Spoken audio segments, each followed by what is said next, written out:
लोगों का अभिनय तो कमोबेश हर फिल्म में देखने को मिलता है, पर कई फिल्में ऐसी भी हैं जो इंसानों से अधिक अपने जानवरों के लिए याद की जाती हैं। जी हाँ, भारतीय सिनेमा की कीर्ति बढ़ने में इन जानवरों ने भी महत्वपूर्ण भूमिका निभाई है। ये जानवर कभी नायक नायिकाओं के प्रेम के गवाह बनते हैं, कभी युद्ध में योद्धा के वाहन, कभी नायक नायिकाओं के घनिष्ठ मित्र, तो कभी खलनायक के पालतू जानवर। हमारे पशुओं ने पिछले काफी समय से भारतीय सिनेमा में एक महत्वपूर्ण भूमिका का निर्वाह किया है और उनके बिना हमारी फिल्में कुछ ऐसी रह जाती जैसे बिना मिर्च मसाले का खाना जो खाया तो जा सकता है पर स्वाद बिल्कुल भी नहीं देता।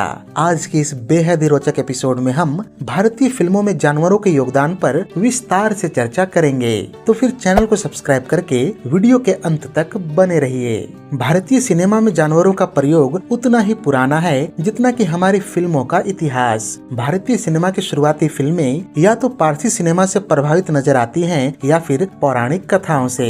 दोनों ही सूरतों में जानवरों की उपस्थिति आवश्यक थी, भले ही कई बार वो पशु नकली ही क्यों न हो, जैसे शिव जी के गले में लटकता हुआ नाग अथवा विष्णु भगवान का आसन शेषनाग। आज 100 वर्षों बाद हम लौटकर पुनः उसी दौर में पहुंच गए हैं जहां पशुओं को कंप्यूटर ग्राफिक्स की मदद से बनाया जा रहा है। पर ऐसा भी वक्त था जब पशु पक्षी भारतीय सिनेमा का अटूट हिस्सा बन गए थे। घोड़े शुरुआती दौर से भारतीय सिनेमा का हिस्सा रहे, जो युद्ध के दृश्यों में नजर आते थे और डाकुओं की टोली को भी दिखाने के लिए। लेकिन घोड़ों का भारतीय सिनेमा के नायक नायिकाओं को मिलाने में इतना बड़ा हाथ रहा है कि ये लगभग सिनेमाई क्लीशे ही बन चुकी है। नायिका का घोड़ा बिदक जाता है और नायक घोड़े पर सवार उसके प्राणों की रक्षा करता है, जिसके फलस्वरूप उनका प्रेम परवान चढ़ता है। ऐसा दृश्य हर दूसरी तीसरी फिल्म में देखने को मिल जाता था। कितनी ही फिल्मों के नायक पेशे से घोड़े का अस्तबल संभालते हुए नजर आते हैं, चाहे वो बेताब के सनी देओल हों या करण अर्जुन में शाहरुख खान।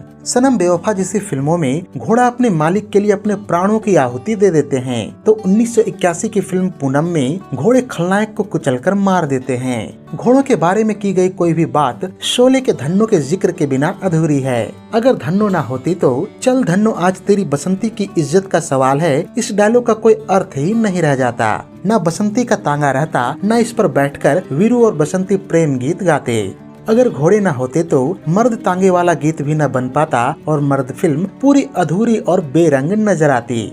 जब घोड़ों की बात चल निकली है तो हाथी कैसे पीछे रहते। हाथियों ने तो भारतीय सिनेमा पर ऐसा प्रभाव डाला कि पूरी की पूरी फिल्म ही उनकी नाम पर बनाई गई। मसलन 1971 की हाथी मेरे साथी, 1981 के मैं और मेरा हाथी, 2008 की जंबो आदि। हाथी मेरे साथी के निर्माता तो पशुओं से इस कदर आसक्त हुए कि अपने प्रोडक्शन हाउस के लोगों पर भी हाथियों को ही प्रतिष्ठित कर दिया और जीवन भर अलग अलग जानवरों को लेकर फिल्में बनाते रहे।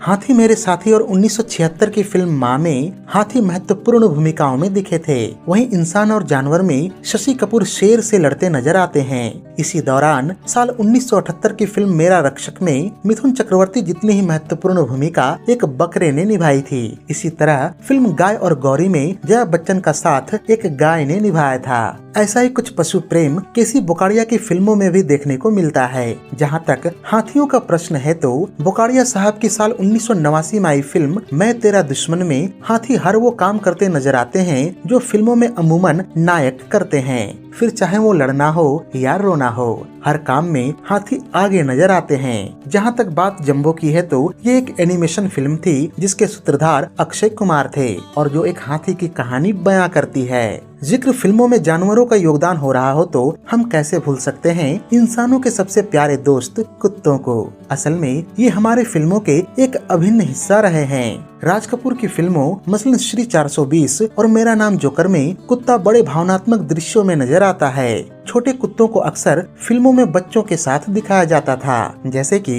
1964 की फिल्म दोस्ती या 1978 की फिल्म साजन बिना सुहागन, जहां मधुबन खुशबू देता है गीत में कुत्ते का एक मनोहर नृत्य भी देखा जा सकता है। 1985 की फिल्म पत्थर दिल में अमरीश पुरी के जंगली कुत्ते प्यार करने वालों के दुश्मन बनकर राकेश रोशन की हत्या कर देते हैं और इसी साल आई फिल्म तेरी मेहरबानियां में मालिक का वफादार कुत्ता अपने मालिक के हत्यारों से चुन चुन कर बदला लेता है। आज भी इस फिल्म को इसके नायक नायिका से ज्यादा कुत्ते के बेहतरीन काम के लिए याद किया जाता है। ये कुत्ता लड़ता भी है, रोता भी है और तो और फिल्म का एक गीत कुत्ते का ड्रीम सीक्वेंस का हिस्सा भी रहा है। यही कुत्ता उस साल की एक और बड़ी हिट फिल्म मर्द में भी नजर आता है, जहां ये dogs and Indian not allowed वाले बोर्ड की धज्जियां उड़ाकर रख देता है। 1987 में दिए गए एक इंटरव्यू में जैकी श्रॉफ कहते हैं कि जब भी मेरी कोई फिल्म हिट होती है तो उसका सारा क्रेडिट किसी जानवर को दे दिया जाता है। जैकी श्रॉफ की फिल्मों तेरी मेहरबानियां और जवाब हम देंगे की सफलता का श्रेय जानवरों को मिल जाना वाकई में पशुओं के सिनेमा पर प्रभाव को दर्शाता है। 1987 में आई फिल्म परिवार में भी कुत्ते और बंदर को प्रमुखता से प्रदर्शित किया गया था। जब फिल्म के निर्देशक शशि लाल नायर से पूछा गया कि उनकी फिल्म में मिथुन चक्रवर्ती से अधिक प्रमुखता कुत्ते और बंदर को क्यों मिली है, तो उन्होंने कहा था कि मैं चाहता हूं कि फिल्म बॉक्स ऑफिस पर दौड़े, चाहे वो 4 पैरों पर ही क्यों न दौड़े। खैर, कुत्तों की फिल्मों का जिक्र हो और टफी का जिक्र न आए, ये कैसे हो सकता है। हम आपके हैं कौन का ये कुत्ता न केवल क्रिकेट मैच का अंपायर और जूते बचाने वाला रक्षक बना, पर समय आने पर दोनों प्रेमियों को मिलाने में भी सबसे महत्वपूर्ण भूमिका निभाई थी। साल 1996 में एक बेहद ही संवेदनशील फिल्म आई थी हेलो, जिसे 2 राष्ट्रीय पुरस्कार भी प्राप्त हुआ था। इसकी कहानी एक छोटी सी बच्ची और कुत्ते के रिश्ते के इर्द गिर्द बुनी गई थी। 2011 में आई फिल्म चिल्लर पार्टी में भी कुत्ते और बच्चों की मंडली की कहानी कही गई, जिसे 3 नेशनल अवार्ड भी प्राप्त हुए थे। यहाँ यह भी कैसे भूल सकते हैं कि फिल्म एंटरटेनमेंट की कहानी पूरी तरह से एक कुत्ते को केंद्र में रखकर बुनी गई थी। साथ ही हम फिल्म दिल धड़कने दो के कुत्ते प्लूटो को भी नजरअंदाज नहीं कर सकते, जो पूरी फिल्म का सूत्रधार था और जिसकी आवाज खुद आमिर खान बने थे। इसके अलावा ऐसी अनगिनत फिल्में हैं जिनका जिक्र किया जा सकता है। मसलन 2003 की मैं प्रेम की दीवानी हूँ, 2005 की दीवाने हुए पागल, 2008 की यशराज फिल्म्स के बैनर तले बनी रोड साइड रोमियो आदि। बताता चलूं कि करण जौहर ने भी कुछ कुछ होता है फिल्म को एनिमेशन में ढाला था, जिसके प्रमुख भूमिकाओं में कुत्तों को ही रखा गया था। हालांकि यह फिल्म आज तक रिलीज नहीं हो पाई। अब बात करते हैं बंदरों की, जो कि फिल्मों में अक्सर नायक के दोस्त के रूप में नजर आते हैं, विशेषकर तब जब फिल्म में किसी को मदारी की भूमिका प्राप्त हो, जैसे कि फिल्म परिवार। गौरतलब है कि फिल्म आंखें में तो बंदर की तुलना जितेंद्र, धर्मेंद्र और राजेंद्र कुमार सरीखे दिग्गज अभिनेताओं से कर दी गई थी। और अगर आपको याद हो तो फिल्म इश्क का जेम्स बॉन्ड नामक बंदर गाड़ी चलाकर नायकों को लगभग मौत के मुंह में ही पहुंचा देता है।